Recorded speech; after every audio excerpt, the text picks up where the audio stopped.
Qing Ming, known as a tomb sweeping day. Some people call it as a Chinese memorable day. This season is to remember and pay respect to our ancestors and the loved one by visiting their grave, doing the cleaning and sweeping. If you are wondering when is the auspicious date for tomb sweeping, here is the date for you. As you can see, this is auspicious day to Qing Ming 2023 table. You also notice that the clash bookmark appear next with the animal sign. Clash indicate that the day is at odds with the person born that year.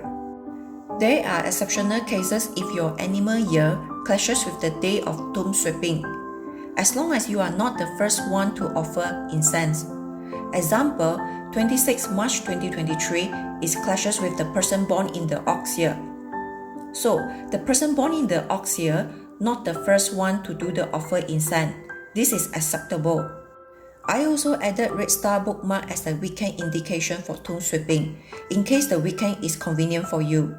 If you are considering Chinese metaphysics service and you are interested to know more, to reach out to me on TikTok, Facebook, or YouTube to schedule a consultation.